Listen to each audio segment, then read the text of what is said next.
Hello नमस्कार, स्वागत है आपका शिक्षा प्लानेट में। तो सभी साथी कैसे हैं? आशा करता हूँ सभी अच्छे होंगे, सभी की अच्छी तैयारी चल रही होगी। तो देखिए फ्रेंड्स, मैं आपके लिए जो सीरीज लेकर के आया था उसी को बिल्कुल हम अंजाम तक लेकर चल रहे हैं। तो आज हमारा पार्ट सेकंड रहने वाला है राग वर्गीकरण का। तो हमने पिछली वाली क्लास में देखा था, इस बार भी हम आपको खत्म इसको करने वाले हैं, ठीक है। तो जितने भी क्वेश्चन बन सकते हैं आज हम इसको देखने वाले हैं।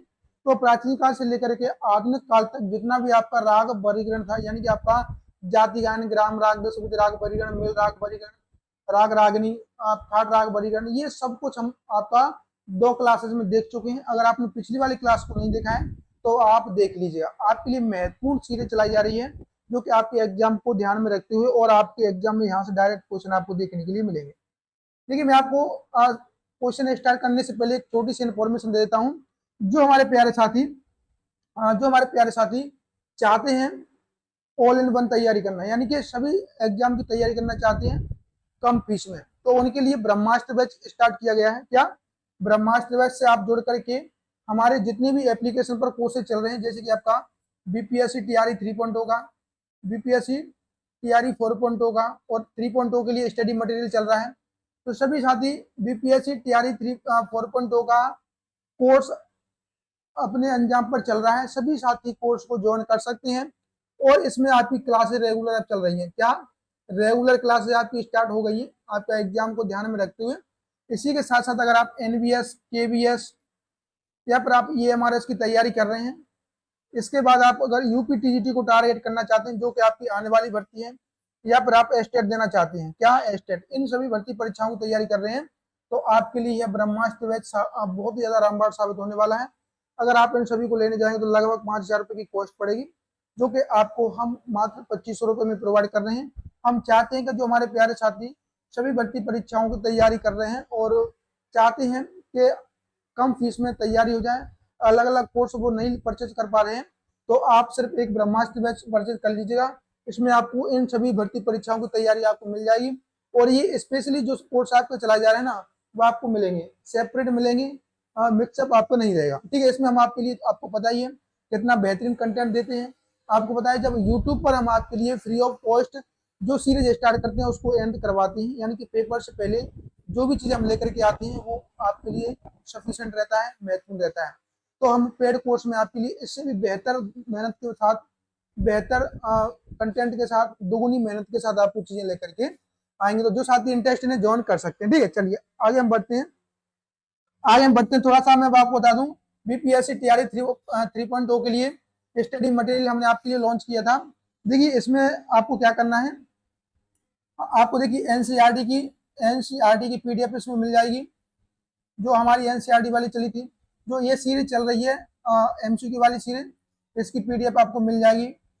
इसी के साथ साथ आपको प्रिंटेबल नोट्स मिल जाएंगे, स्टडी मटेरियल पूरा का पूरा, संगीत का नोट्स मिल जाएगा, आपको टेस्ट सीरीज मिल जाएगी। सबसे अच्छी बात, अगर अभी से इसको परचेज करते हैं, एज ए टेस्ट सीरीज भी आप परचेज करते हैं तो आपको टेस्ट सीरीज मिल जाएगी 291 रुपए में। तो आपको कोई टेस्ट सीरीज भी नहीं दे रहा है। संगीत के इतिहास में आप देखिएगा आज के समय में आपको इतने कम फीस में कौन इतना बेहतर कंटेंट दे रहा है, अगर कोई दे रहा हो तो आप हमें बताइए, ठीक है। तो बेहतर आपके लिए हम प्रोवाइड कर रहे हैं, जो साथी इंटरेस्ट है इसे ज्वाइन कर सकते हैं। चलिए चलिए हम बात करते हैं आज का फर्स्ट क्वेश्चन हमारा क्या रहने वाला है। महत्वपूर्ण क्वेश्चन है आपका। क्या?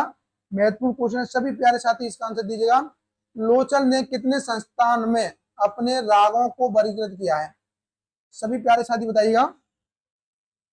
चलिए, तो लोचन जी के कितने संस्थान थे? 15, 12, 16 या 20? देखिए सबसे पहले हम थोड़ा सा अगर बात करें, मेल, जो आपका मेल होता है ना, मेल, मेल को संस्थान आपका किसने बोला था? सबसे पहले संस्थान लोचन जी ने बोला था, संस्थान लोचन जी ने बोला था,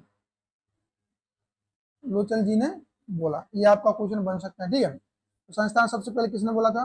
तो लोचन जी ने बोला था। सभी प्यारे साथी बताइएगा, इन्होंने आपका लोचन जी ने कितने संस्थान माने? तो 12 संस्थान माने हैं। इन 12 संस्थानों में आपके कितने रागों को वर्गीकृत किया है? कितने रागों को वर्गीकृत किया है? तो आपको देखिए पता होना चाहिए कितना, 75 राग, 75 रागों को आपका वर्गीकृत किया है। इन्हीं के साथ साथ अगर हम बात करें रामामात्य के बारे में, रामामात्य के बारे में मैंने आपको बताया था कि रामामात्य के कितने आपके मेल रहने वाले हैं। देखिए 20 मेल हैं, 20 मेल में इन्होंने 61 रागों को वर्गीकृत किया। कितना? 61 रागों को वर्गीकृत किया है। इन्हीं के साथ साथ आपका व्यंकटमुखी का मैंने आपको पिछली वाली क्लास में बताया था कि व्यंकटमुखी जी ने आपका 19 मेलों से 75 रागों का वर्गीकरण किया है। तो यहाँ से आपका महत्वपूर्ण क्वेश्चन रहने वाला है। सभी साथी बताना लास्ट में कि आपका स्कोर कितना बना, यानी कि मैं जितने भी क्वेश्चन लेकर के आया हूँ उनका आपको बताना है कि सही कितना आपका बना है। देखिए आपका एग्जाम नजदीक है और मैं चाहता हूं कि आप बेहतर तैयारी करें। और इसी के साथ देखिए पूरा का पूरा मैं आपको जो एमसीक्यू की सीरीज लेकर के आया हूँ, यानी कि जो आपका क्रेश कोर्स चल रहा है ना, जो क्रेश कोर्स मैं आपके लिए लेकर के आया हूँ टीआरई 3.0 के लिए, टीआरई 3.0 के लिए मैं आपको एग्जाम से पहले इसका कंप्लीट आपको करवा दूंगा, यानी कि कोई भी समस्या आपको नहीं आएगी, या कोई भी समस्या आपको नहीं आएगी। तो सभी प्यारे साथी इस सेशन को अच्छे से देखिएगा। इसकी पीडीएफ के लिए आपको हमारा पीडीएफ के लिए आपको क्या करना है, पीडीएफ के लिए आपको क्या करना है, एप्लीकेशन डाउनलोड कर लेना है। ठीक है, एप्लीकेशन में जब आप जाएंगे आपको क्या मिलेगा, एप्लीकेशन में आपको स्टडी मटेरियल मिलेगा, आप उस जा करके पीडीएफ ले सकते हैं। नेक्स्ट क्वेश्चन हमारा क्या रहने वाला है, किस ग्रंथ में सर्वप्रथम बिलावल थाट को शुद्ध थाट स्वीकार किया गया है। महत्वपूर्ण क्वेश्चन आपका, वेरी इंपोर्टेंट क्वेश्चन है आपका, सभी साथी बताना, सभी साथी बताना इसका राइट आंसर क्या बनेगा। मेरी आंख में कुछ चला गया है, 1 मिनट थोड़ा सा, सभी कमेंट करके बताना इसका राइट आंसर क्या रहने वाला है।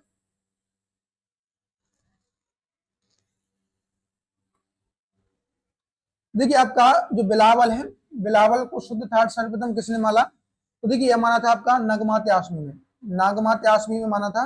ये किसका ग्रंथ है, तो मोहम्मद रजा जी का ग्रंथ है। किसका, मोहम्मद रजा जी का महत्वपूर्ण ग्रंथ है आपका। सर्वप्रथम बिलावल को शुद्ध थाट आपका नागमात आसमी में माना गया था। वेरी इंपोर्टेंट क्वेश्चन है। ठीक है, यह ग्रंथ कब लिखा गया था, सभी प्यारे साथी इसका आंसर दीजिएगा, कब लिखा गया था, तो आपका यहाँ 1813 ईस्वी में लिखा गया था, 1813 ईस्वी में। अब आपको बताना है बिलावल से पहले शुद्ध थाट क्या था, बिलावल से पहले शुद्ध थाट, तो आपका प्राचीन काल आप कह सकते हैं, प्राचीन काल में आपका क्या था, तो प्राचीन काल में आपका शुद्ध थाट था काफी, क्या था आपका, काफी शुद्ध थाट था। यानी कि जो प्राचीन काल में आपको यहाँ से देखिए किस प्रकार से आपका काफी था, तो प्राचीन काल में आपका प्राचीन काल और मध्य काल में स्वर को आपका किस श्रुति पर रखा गया था, तो स्वर को उसकी अंतिम स्वर को अंतिम श्रुति पर रखते थे, अंतिम स्वर को उसकी अंतिम श्रुति पर रखते थे। जब अंतिम श्रुति पर स्वर को रखते थे तो आपका कौन सा थाट निकल के आता था, तो काफी आपका शुद्ध थाट होता था। लेकिन आपका आधुनिक समय में क्या होता था, आधुनिक समय में, आधुनिक समय में स्वर को उसकी प्रथम श्रुति पर रखते हैं, स्वर को प्रथम श्रुति पर, क्या प्रथम श्रुति यानी कि पहली श्रुति पर रखते हैं।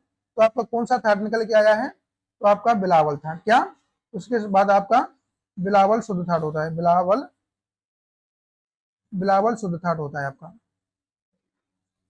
क्या होता है आपका, बिलावल शुद्ध थाट होता है। ये आपके लिए महत्वपूर्ण यहां से बनेगा। ठीक है, चलिए नेक्स्ट, उत्तर भारतीय संगीत पद्धति के अनुसार बिलावल थाट से प्रमुख रूप से कितने राग उत्पन्न हो सकते हैं। Very important question. देखिए आपका जो 10 थाट हैं, उन 10 थाटों से आपका कौन कौन से राग उत्पन्न हो सकते हैं, कितने राग हैं, उसके लिए हम आपका एक बार देख लेंगे जब थाट पढ़ेंगे तब। ठीक है, अभी के लिए आप इतना देखिएगा, बिलावल थाट से कुल कितने शुद्ध आपके राग उत्पन्न किए जा सकते हैं, तो इसका राइट आंसर बनेगा आपका 18। कितना, 18 राग आपका बिलावल थाट से उत्पन्न हो सकते हैं। तो अलग अलग थाट से आपका अलग अलग राग उत्पन्न होंगे, उनकी संख्या क्या है आपको बताना है। ठीक है, चलिए नेक्स्ट क्वेश्चन, रात के 12 बजे से दिन के 12 बजे के बीच गाए जाने वाले रागों में कौन सा स्वर प्रबल होता है, सभी साथी बताइएगा। महत्वपूर्ण क्वेश्चन है आपका। देखिए आपका 2 प्रकार का चलता है, क्या चलता है, 2 प्रकार का। एक तो आपका रात के 12 से दिन के 12 तक, दिन के 12 तक। ठीक है, एक चलता है आपका दिन के 12 से, दिन के 12 बजे से रात्रि 12 बजे तक, रात्रि 12 बजे तक। अब आपको यहाँ से पर क्या पूछा गया, सभी साथी एक बार बताना, यहाँ पर पूछा गया आपसे रात के 12 बजे से, क्या रात के 12 बजे से दिन के 12 बजे तक आपको क्या बनेगा, कौन सा स्वर रहेगा। देखिए आपका जो मध्यम स्वर होता है वो आपका अर्ध दर्शक स्वर होता है। क्या होता है आपका? अर्ध दर्शक स्वर होता है। यहाँ से हम बात करेंगे, देखिए सा रे गा मा पा धा उन्नी, आपके 7 स्वर हैं।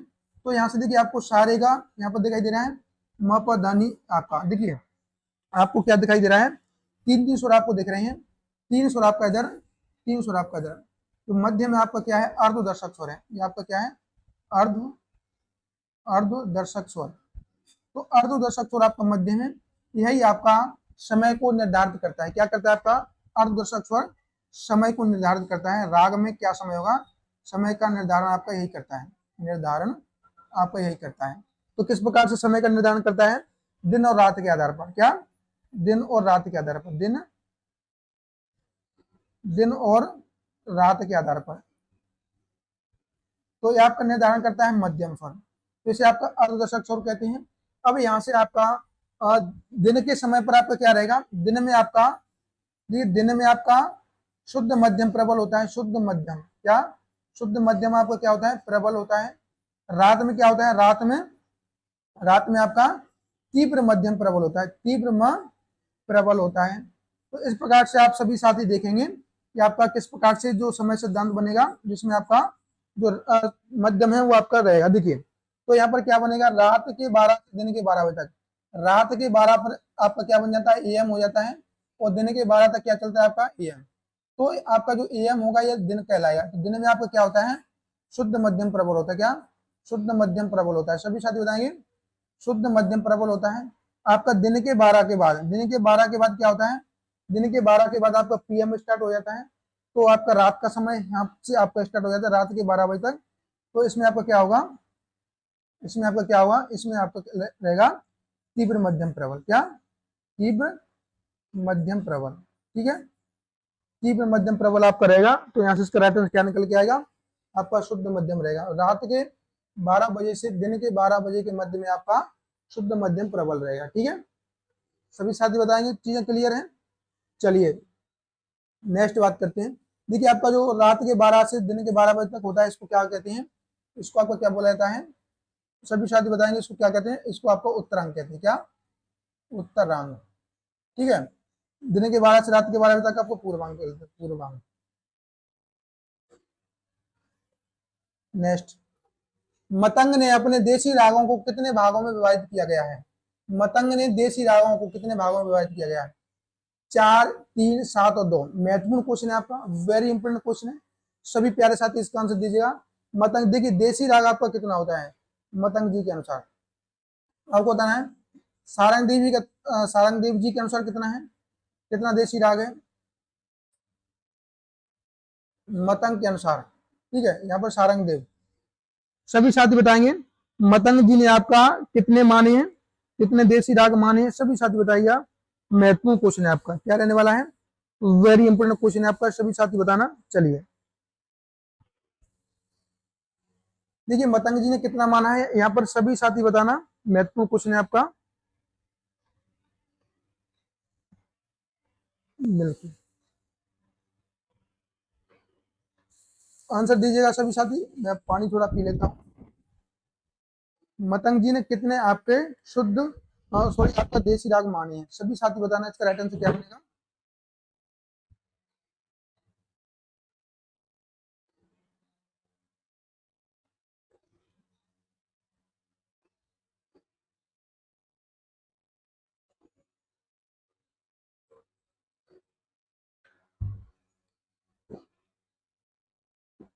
तो देखिए आपका मतंग जी ने देसी राग कितने माने हैं? 4।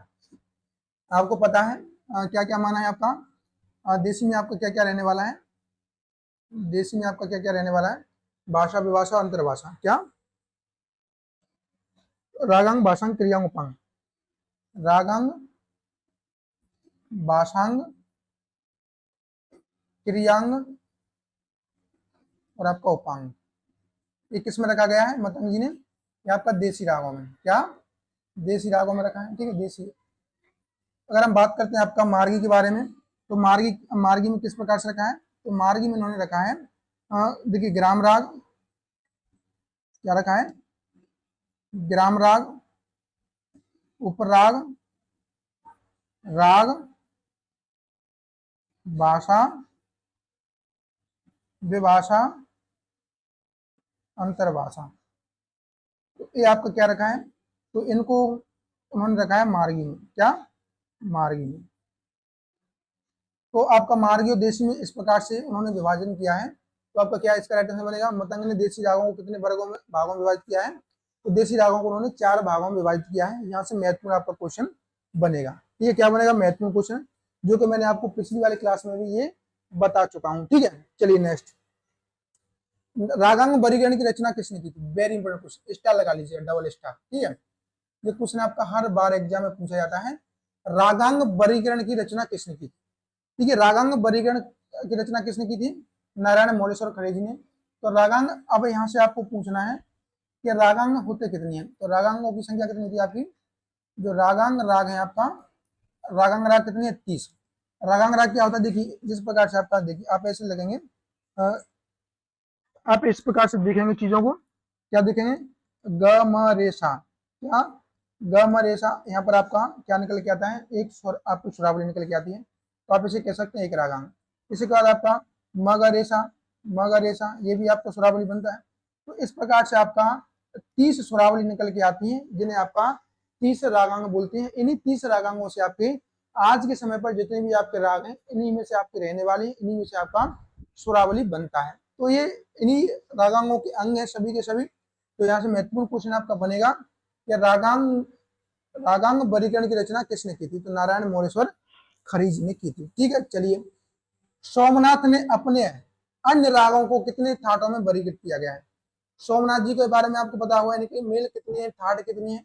वेरी इंपोर्टेंट क्वेश्चन है। 33, 44, 23 और 32। सभी साथी बताएंगे इसका राइट आंसर क्या बनेगा। चलिए सभी साथी इसका आंसर दीजिएगा, महत्वपूर्ण क्वेश्चन है आपका। देखिए सोमनाथ जी ने अपने जो राग है ना उनके, उनको 23 थाटों में वर्गीकृत किया। कितना? 23 थाटों में उन्होंने वर्गीकृत किया है। तो उनकी थाट कितनी है? 23 थाट या 23 मेल आप कह सकते हैं। कितना? 23 थाट या फिर आप 23 मेल कह सकते हैं। सभी साथी कमेंट में आंसर देते हुए चलिएगा। सभी साथी आंसर देना कमेंट में, कुछ भी आपको पूछना है तो कमेंट कीजिएगा, मैं आपका रिप्लाई कर दूंगा। ठीक है, निम्न में से क्या सारंग अंग के प्रमुख रागों में सम्मिलित नहीं है? सभी साथी बताइएगा। सारंग रागों, सारंग जो अंग है, मैंने आपको बताया था, तो आपका रागांग राग है ना, रागांग राग, जो रागांग राग है उन्हीं का आपका अंग होता है सारंग अंग। क्या? सारंग अंग। तो अब आपको यहाँ पर बताना है सारंग अंग का कौन सा इनमें से राग नहीं है। शुद्ध राग, शुद्ध सारंग, मियांग सारंग, ध्रुपद सारंग, सामंत सारंग। देखिए आपका जो ध्रुपद सारंग है ना, ये आपका सारंग का अंग नहीं है। क्या? सारंग का अंग नहीं है। कौन सा नहीं है आपका? ध्रुपद सारंग। बाकी आपका शुद्ध सारंग है, मियांग सारंग है, और आपका सामंत सारंग, यह आपके सारंग रागांग के अंग आपके रहने वाले हैं। ठीक है, चलिए। जो साथी नहीं जुड़े हैं अभी तक, आपने वीडियो को लाइक नहीं किया तो लाइक कर दीजिए, और आपने वीडियो को शेयर नहीं किया तो शेयर जरूर कर दीजिए। देखिए जो न्यू है चैनल को सब्सक्राइब कर लीजिएगा। इसी प्रकार की मैं आपके लिए सीरीज स्टार्ट करता रहता हूं, और आपके एग्जाम को ध्यान में रखते हुए आपकी बेहतर तैयारी के लिए हम आपके लिए छोटा मोटा प्रयास करते रहते हैं। ठीक है, चलिए। मोहम्मद रजा ने 6 रागों की कितनी रागनियां मानी है? सभी साथी बताइएगा, महत्वपूर्ण क्वेश्चन आपका। ऐसे क्वेश्चन आपके बनेंगे, इस प्रकार के क्वेश्चन आपके एग्जाम में आपको देखने के लिए मिलेगा। तो मोहम्मद रजा ने 6 रागों की कितनी रागनियां स्वीकार की हैं? तो 6 राग, देखिए 6 राग थे। क्या था? 6 राग की आपका उन्होंने 36 रागनी मानी है। कितनी? 36 रागनी। अब राग रागनी का एक कॉन्सेप्ट आपका निकल के आता है। क्या निकल के आता है? रागनी। राग रागनी का कॉन्सेप्ट आपको पता होना चाहिए। राग रागनी आए कहां से? देखिए आपको राग रागनी से लेकर के क्वेश्चन आपका बनेगा। देखिए किस प्रकार का बनेगा। पहला क्वेश्चन आपका बनेगा, जो आपका राग रागनी है ना, राग रागनी, इसकी उत्पत्ति किस प्रकार से मानी जाती है? तो इसकी उत्पत्ति आपका शिव और पार्वती से मानी जाती है। शिव पार्वती से मानी जाती है। क्या मानी जाती है? शिव पार्वती से इसकी उत्पत्ति मानते हैं। पंडित दामोदर जी ने राग रागनी को क्या बोला है? तो उन्होंने आपका स्त्री राग, क्या? स्त्री राग, पुरुष राग, पुरुष राग, और आपका नपुंसक राग की संज्ञा दी है। क्या? नपुंसक राग। तो देखिए उन्होंने इसकी तुलना स्त्री और पुरुष से की है। तो यहाँ पर आपका क्वेश्चन बनता है कि आपका पारिवारिक वर्गीकरण कौन सा है, पारिवारिक के आधार पर वर्गीकरण कौन सा है।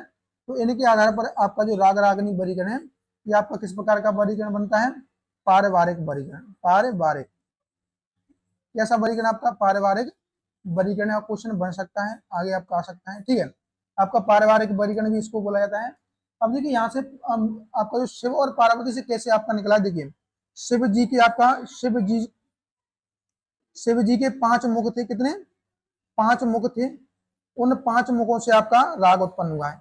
देखिए 5 मुखों से आपका, देखिए एक आपका पूर्व का मुख, दूसरा आपका पश्चिम का मुख, क्या पश्चिम का मुख, तीसरा क्या था आपका दक्षिण का मुख, चौथा आपका उत्तर का मुख, पांचवा आपका आकाश मुख, क्या था आकाश मुख। तो आप इनके क्या थे, इनके 5 मुख थे। इनके साथ साथ एक पार्वती जी का भी राग था, क्या था पार्वती का। तो देखिए पूरब का क्या था भैरव राग, पूरब से क्या निकला था आपका भैरव राग निकला था। अच्छे से चीजों को समझ लीजिएगा। पश्चिम से क्या निकला आपका, देखिए पश्चिम से क्या निकला, सभी साथी बताएंगे हिंडोल, क्या निकला था आपका हिंडोल राग निकला था।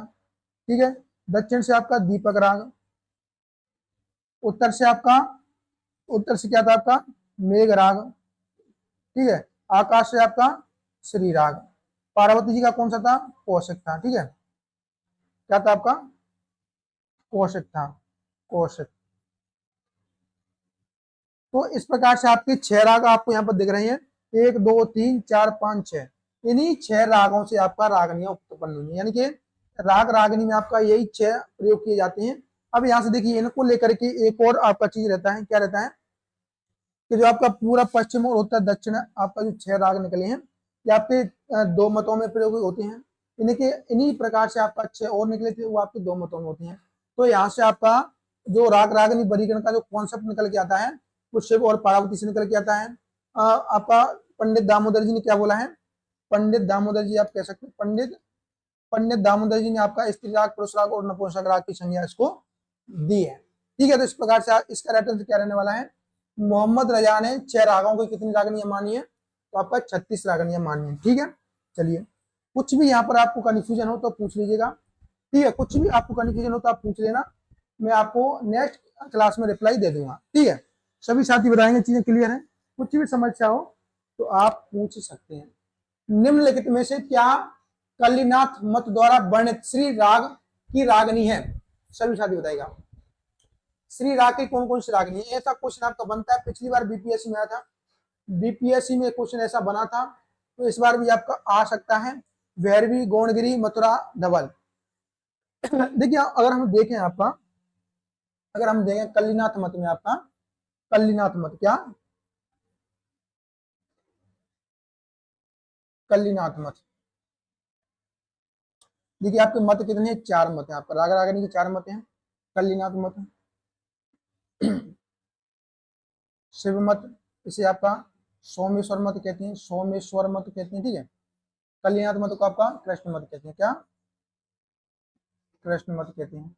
इसके बाद आता है आपका हनुमान मत आता है, हनुमान मत।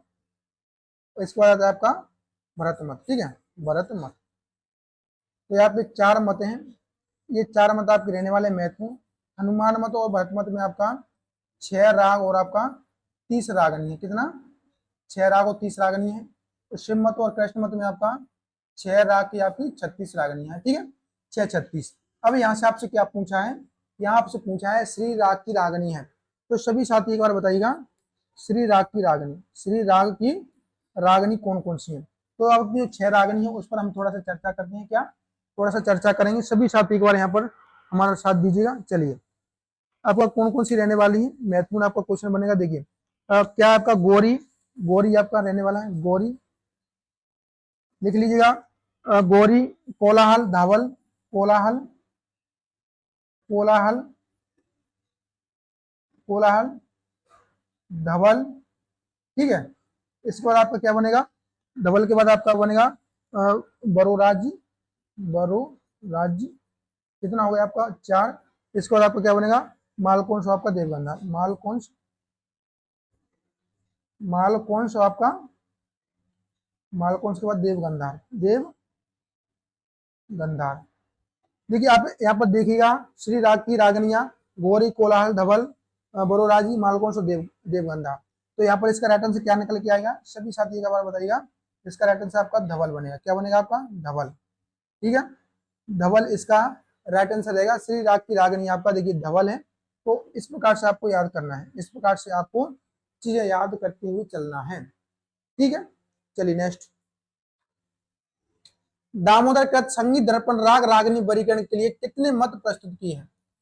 तो आपका संगीत दर्पण में पंडित दामोदर जी ने कितने मत प्रस्तुत किए हैं, सभी प्यारे साथी बताइएगा। तो देखिए मैंने अभी आपको बताया था, पंडित दामोदर जी ने आपका जो राग रागनी था उसको स्त्री राग, पुरुष राग और नपुंसक राग की संज्ञा दी है। तो यहाँ से आपका जो क्वेश्चन बनेगा आपका 3, क्या कितना कितने मतों पर प्रस्तुत किया है, तो 3 इनके मत थे, यानी कि आप कह सकते हैं 3 तरीके से उन्होंने आपका राग रागनी वर्गीकरण को प्रस्तुत किया था। Very important. चलिए नेक्स्ट, यह क्वेश्चन आपका एस्टेट में पूछा गया था, क्या एस्टेट में पूछा हुआ क्वेश्चन है। तो देखिए संगीत पंडित दामोदर में राग रागनी पद्धति का वर्गीकरण किस प्रकार से किया गया है, सभी साथी बताइएगा। राग रागनी वर्गीकरण का आपका पंडित दामोदर जी ने किस प्रकार से वर्गीकरण किया है? तो उन्होंने आपका 6 राग और 36 रागनी मानी है। कितना, 6 राग और आपका 36 रागनी मानी है पंडित दामोदर जी ने। यह क्वेश्चन आपका पूछा गया है, वेरी इंपोर्टेंट क्वेश्चन है। इसी प्रकार से आपको एग्जाम में क्वेश्चन देखने के लिए मिलेगा। तो सभी साथी सीरीज को अधिक से अधिक शेयर कीजिए अपने सभी दोस्तों के साथ। और जो साथी इनका पीडीएफ लेना चाहते हैं तो आपको एप्लीकेशन पर स्टडी मटेरियल मिलेगा, बीपीएससी तैयारी 3 होगा, वहां पर आपको ये पीडीएफ मिल जाएगी। ठीक है, चलिए नेक्स्ट क्या रहने वाला है, नट नारायण राग की रागनी है। ये क्वेश्चन आपका बनेगा, इसी प्रकार से क्वेश्चन आपका आएगा। तिम्बकी, पूर्वी, मल्लारी, ये सभी साथ बताइएगा। देखिए आपका क्या रहने वाला है, नट नारायण राग की रागनी। हम बात करेंगे आपका नट नारायण राग की रागनी, नट नारायण राग की रागनी क्या क्या बनेगी। देखिए आपका नट नारायण आपका 2 में चलता है, किसमें चलता है, तो आपका देखिए शिव मत में चलता है, शिव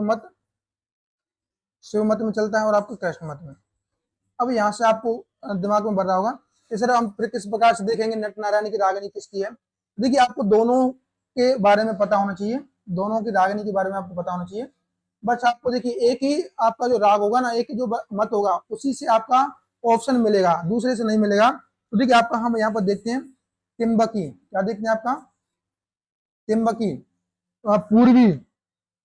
पूर्वी, क्या है आपका, पूर्वी आपका गांधारी है, क्या आपका गांधारी है। ठीक है, मल्लासी है। ठीक है, इसके बाद और क्या है आपका, रामा है, सिंधु है, क्या है आपका रामा है और आपका सिंधु है। तो इस प्रकार से आपका जो कृष्ण मत है, कृष्ण मत की आपको यहाँ पर रागनी दी है। देखिए तिम्बकी, पूर्वी, मल्लासी, आपका ऑप्शन नंबर क्या हो जाएगा, ऑप्शन नंबर डी। इस प्रकार से आप चीजों को देखेंगे। अगर हम देखिए यहाँ पर थोड़ा सा बात करें आपका शिव मत की, तो शिव मत में आपको कौन कौन सी है, देखिए आभारी, कल्याणी, क्या आभारी, कल्याणी, ये आपका क्या है रागनी। तो आभारी, कल्याणी, सभी साथी बताइएगा। इसके बाद आपका क्या रहने वाला है, कामुदी, नाटिका, क्या कामुदी। और हम आगे इसमें बात करें आपका, देखिए नाटिका, क्या है आपका नाटिका। इसके बाद आपका सारंगी, आपका सारंगी, नटबहारी। तो इस प्रकार से आपकी रागनियां मिलेंगी। तो आपको जो ऑप्शन मिलेगा वो आपका सेम आपका जो मत होगा ना उसी की रागनी आपको मिलेगी। तो आपको यहाँ से चीजें इस प्रकार से पता होना चाहिए। ठीक है, इसी प्रकार के क्वेश्चन आपके एग्जाम में मिलेंगे। सभी प्यारे साथी बताइएगा, चीजें क्लियर है। ठीक है, क्लियर है। चलिए नेक्स्ट, निम्न में से कौन सही सम्मिलित है, इनमें से कौन सा सही सम्मिलित है। 10 विध राग वर्गीकरण सारंगदेव जी ने दिया था, रागांग वर्गीकरण भातखंडे जी ने दिया था, शुद्ध छायालक राग संकीर्ण नारद जी ने दिया था, या ग्राम राग वर्गीकरण भरत जी ने दिया था। तो आपको बताना है इसमें से सम्मिलित कौन सा, यानी कि सही कौन सा है।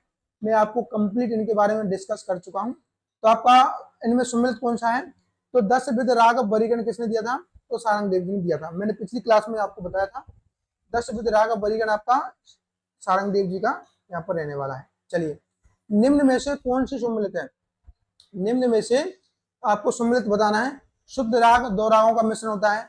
छायालग राग किसी भी राग की छाया नहीं होती है। आप यहाँ पर राग कर लीजिए, किसी भी राग की छाया नहीं होती है, मौलिक राग है आपका। संकीर्ण राग क्या होता है? दो से अधिक रागों का मिश्रण होता है। उपयुक्त में से कोई नहीं। तो आपको बताना है इसका राइट आंसर क्या बनेगा। सभी साथी कमेंट करते हुए चलिएगा, सभी साथी क्या कमेंट करते हुए चलिएगा, ठीक है, सभी को कमेंट करना है। तो आपका इनमें से क्या रहने वाला है? देखिए आपका जो संकीर्ण राग है ना, संकीर्ण राग दो से अधिक रागों का मिश्रण होता है। क्या होता है? दो से अधिक रागों का मिश्रण होता है। जो आपका शुद्ध राग होता है इसमें आपका एक राग का मिश्रण होता है, एक राग का मिश्रण होता है, एक राग का, यानी कि एक ही राग होता है आपका, आश्रय राग होता है। क्या? आश्रय राग, ठीक है। छायालग क्या होता है? इसमें दो रागों का मिश्रण होता है, दो रागों का मिश्रण, ठीक है। तो इस प्रकार से आपका यहाँ पर ये चलता है शुद्ध छायालग और संकीर्ण राग वर्गीकरण आपका, ठीक है। चलिए नेक्स्ट, सम्मिलित कीजिए। आपको सम्मिलित करना है। ये इसी प्रकार से मेरा मकसद है कि आपको मैं एक क्वेश्चन में अधिक से अधिक क्वेश्चन देने की कोशिश कर रहा हूँ। देखिए मेरा क्वेश्चन कराने का मोटिव नहीं है, मेरा मोटिव है कि मैं आपके लिए अधिक से अधिक क्वेश्चन यहाँ पर प्रोवाइड करवा सकूँ, ठीक है। तो आपको बताना है शुद्धा, भिन्ना, गोड़ी, बेसरा, इनका आपको सम्मिलित करके बताना है। शुद्धा में कितने होते हैं आपका? देखिए शुद्धा में आपका 7 होता है, आपको पता ही होगा। भिन्ना में कितने राग होते हैं आपका? 5 होता है। गौड़ी में कितना होता है? तो गौड़ी में आपका 3 होता है। बेसरा में कितना होता है? 8 होता है। तो इसका अगर अपन बनाएंगे तो क्या बनेगा? ए का, बी का, सी का और डी का। ए का क्या है आपका? 4, बी का कितना है? 3, 2 और 1। तो इस प्रकार से आपका ऑप्शन यहाँ पर निकल के आएगा। सभी प्यारे साथी बताएंगे चीजें क्लियर है। तो ये मैं आपको पिछली वाली क्लास में अच्छे से डिटेल में के बारे में मैंने बताया था। तो सभी साथी एक बार पिछली वाली क्लासेस को, जिनको समझ में नहीं आ रहा है वो देखिएगा, ठीक है। तो पहले का 4 बनेगा, दूसरे का 3 बनेगा, तीसरे का 2 बनेगा और डी का आपका फर्स्ट बनेगा, ठीक है। चलिए नेक्स्ट, सम्मिलित। अब आपको ये भी सम्मिलित करना है, सभी साथी सम्मिलित कीजिएगा। सम्मिलित करना है आपको पूर्वांगवादी राग, पूर्व राग, पूर्व भाग, उत्तर भाग, उत्तरांगवादी राग। अब आपको यहाँ पर देखना है, देखिए उत्तर भाग उत्तरांगवादी राग होता क्या है, क्या होता है? चलिए देखिए, थोड़ा सा मैं आपको लेके चलूं चीजों को। सा, रे, गा, मा, प, धा, नी और आपका सा, 4 सप्तक का सा। तो देखिए आपका जो स्टार्टिंग के जो 4 है ना, इन्हें आपका क्या कहते हैं? पूर्वांगवादी राग। जो लास्ट वाले इन्हें उत्तरांगवादी राग कहते हैं। क्या कहते हैं आपका? सभी साथी बताइएगा, सभी साथी बताना यहाँ पर आपका क्या रहने वाला है, ठीक है। जो आपका यहाँ पर जो आगे वाला है इसको कहते हैं पूर्वांग, ठीक है। जो पीछे वाला है उसको कहते हैं उत्तरांग। जिस राग का बादी सुर आपका पूर्वांग से है उसे पूर्वांगवादी कहते हैं। जिस राग का बादी सुर आपका उत्तरांग से उसे उत्तरांगवादी कहते हैं, ठीक है। तो यहाँ पर क्या कहलाएगा? पूर्वांगवादी राग क्या होंगे? देखिए पूर्वांगवादी राग क्या कहलाएंगे? तो सभी साथी बताइएगा, पूर्वांगवादी राग कहलाएंगे आपका बादी स्वर आपका सप्तक के पूर्वांग से। क्या होगा? बादी सप्तक आपका, बादी सप्तक आपका पूर्वांग से होगा। तो पूर्वांग क्या है आपका? पूर्वांग आपका यहाँ पर रहने वाला सारे गामा, इनमें से आपका होगा। तो पूर्वांग क्या है? देखिए मध्यमा का आपका अपवाद स्वरूप रहता है, इसकी एक अलग कहानी चलती है। क्या अपवाद है आपका? अपवाद स्वरूप होता है, तो इसकी एक अलग ही कहानी चलती है। इस पर हम कभी डिस्कस करेंगे डिटेल में, ठीक है। अब आपका उत्तरांगवादी राग क्या होता है? उत्तरांगवादी राग, तो जिस राग का वादी स्वर आपका उत्तरांग से होता है। क्या उत्तरांग से होता है उसको आपको उत्तरांगवादी राग कहते हैं। सभी साथी बताइएगा, आपका पूर्व भाग क्या होता है? पूर्व भाग, देखिए आपका पूर्व भाग होता है दिन के 12 बजे से रात्रि के 12 बजे के। जो पूर्व भाग होता है आपका दिन के 12 से रात्रि के 12 बजे के भाग को कहते हैं पूर्व भाग, ठीक है। उत्तर भाग क्या होता है? रात्रि के 12 से दिन के 12 बजे तक, रात्रि के 12 से दिन के 12 बजे तक आपका उत्तर भाग कहलाता है। क्या कहलाता है आपका? उत्तर भाग कहलाता है। सभी साथी यहाँ पर बताएंगे, चीजें क्लियर है? क्या आपको बताना है? चलिए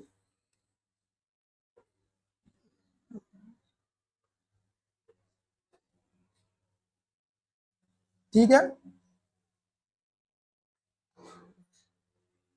चलिए नेक्स्ट। अब आपको ये भी सम्मिलित करना है, ये भी आपके लिए महत्वपूर्ण बनेगा। क्या ये भी आपके लिए महत्वपूर्ण रहने वाला है? सभी साथी बताइएगा, राज तरंगिणी, स्वर मेल कलानिधि, संग्राम चंद्रोदय, चतुर्दंडी प्रकाश का, इनमें आपका मेल वर्गीकरण आपको बताना है। मेलों के बारे में आपको बताना है। क्या बताना है आपको? मेलों के बारे में बताना है। सभी प्यारे साथी इनके बारे में बताइएगा। चलिए सभी साथी बताना। देखिए राग तरंगिणी, आप इसको राग राज की तरह राग कर लीजिए, राज तरंगिणी, राग तरंगिणी। राग तरंगिणी मैंने अभी आपको बताया था कितने थाट होते हैं। देखिए हम इसको देखेंगे, ए बी सी और डी। राग तरंगिणी में कितने होते हैं आपका, देखिए राग तरंगिणी में आपका 12 होते हैं, तो आपका पहले का 4 बनेगा, ठीक है।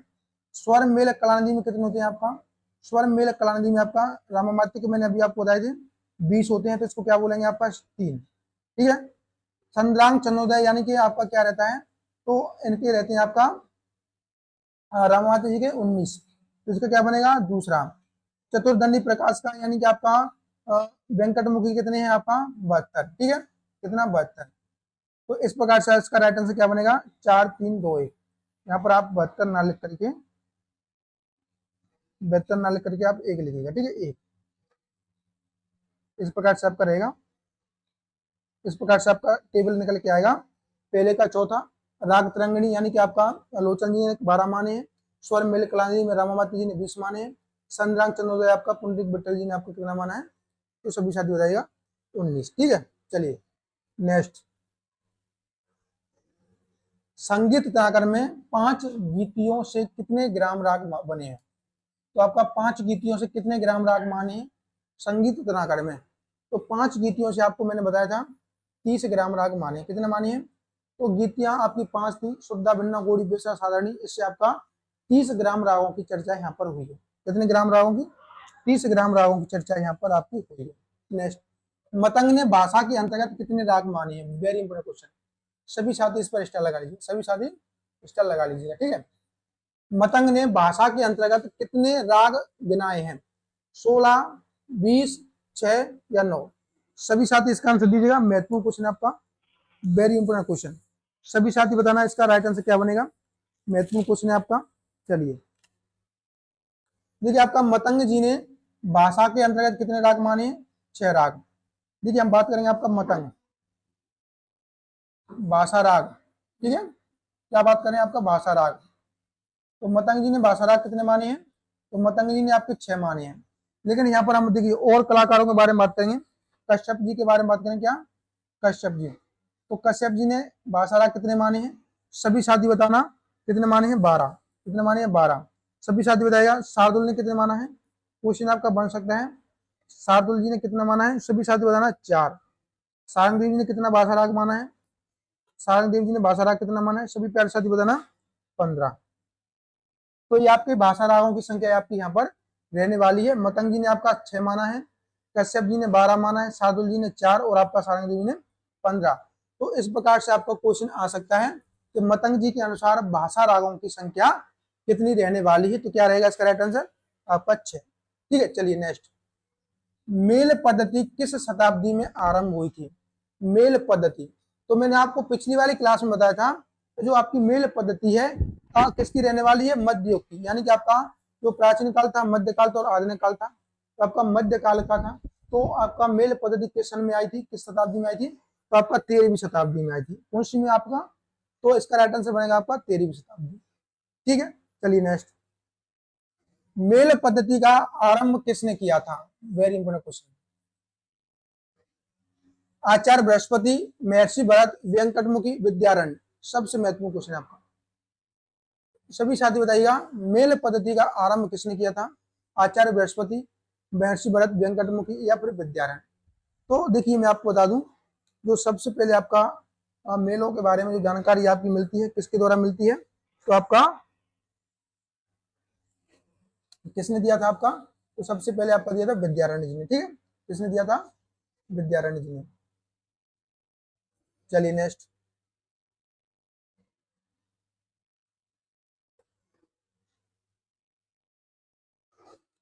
रामामात्य ने कितने मेल माने हैं, रामामात्य ने कितने मेल माने हैं, 20 18 23 और 26। तो मैंने आपको भी बताया था रामामात्य जी के कितने मेल हैं, तो रामामात्य जी के आपका 20 मेल हैं, ठीक है। चलिए नेक्स्ट, पंडित वेंकटमुखी ने एक मेल से कितने रागों की उत्पत्ति बताई है, वेंकटमुखी के बारे में आपको पता होना चाहिए, उन्होंने एक मेल से यानी कि एक राग एक ठाट से कितने राग बताए उत्पन्न। तो देखिए थोड़ा सा मैं आपको बताऊं, इसका राइट आंसर बनेगा आपका 484।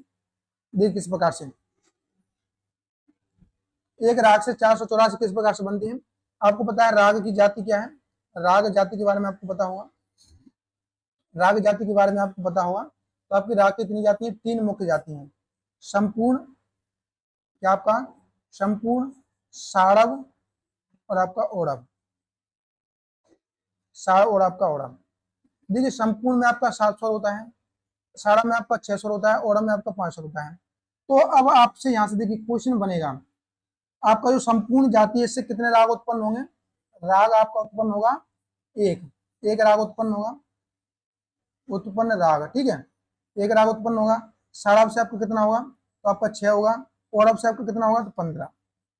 इस प्रकार से आपका यहाँ पर रहेगा। तो अब आपसे देखिए किस प्रकार से क्वेश्चन यहाँ पर निकलेगा।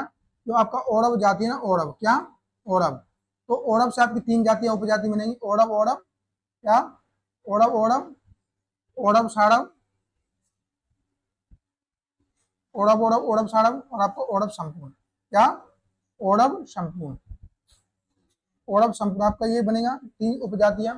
देखिए एक ओड़व से आपका 15 बन रहा है, तो दो से आपका 15, 15 कितना आ जाएगा? 2 से 25।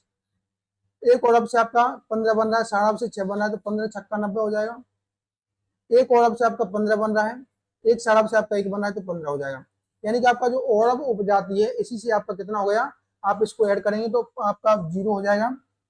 2 और 9 आपका 11, 1 12, 12 1 आपका 13, ठीक है, 1 और 3, यानी कि आपका ओड़व जाति से आपका 330 बन गया। इसी प्रकार से आपकी जो 2 और उपजातियां हैं, आपकी 2 और आपकी जातियां हैं, जैसे कि आपका साड़व, साड़व ओड़व, साड़व साड़व, क्या साड़व साड़व और आपका साड़व संपूर्ण, साड़व संपूर्ण।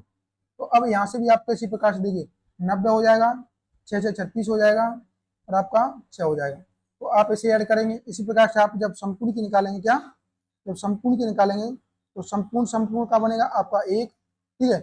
संपूर्ण साड़व का क्या बनेगा? संपूर्ण साड़व का आपका बनेगा 6 और आपका संपूर्ण ओड़व का, संपूर्ण ओड़व का, ये तो आपको पता होगा, संपूर्ण ओड़व का बनेगा आपको 15। तो जब इनको आप पूरा ऐड करेंगे तो 484 आपका यहाँ से इस प्रकार से आपका निकल के आता है। क्या इस प्रकार से आपका एक मेल से, एक राग से आपको 484 राग निकल के आती है, ठीक है। सभी साथी बताएंगे चीजें क्लियर है? यहाँ तक समस्या, कोई समस्या नहीं है? चलिए, 72 मेलों को कुल कितने गुटों या वर्गों में बांटा गया है? सभी साथी बताएंगे इसका राइट आंसर क्या बनेगा। चलिए, आपका वेंकट मुखी ने 72 मेलों को कितने वर्गों में बांटा है? सभी साथी इसका आंसर दीजिएगा, सभी साथी इसका आंसर दीजिएगा। महत्वपूर्ण आपका क्वेश्चन है, क्या महत्वपूर्ण क्वेश्चन आपको बनेगा। 72 मेलों को कुल कितने वर्गों में बांटा है? देखिए 72 मेलों को उन्होंने 2 वर्गों में बांटा, क्या क्या था? देखिए 72 आपका जो मेल थे, उन्होंने जब 72 मेल निकाले थे, तो एक था आपका शुद्ध मध्यम के आधार पर, शुद्ध मध्यम के आधार पर था, जो कि आपका शुद्ध मध्यम के आधार पर 36 थे।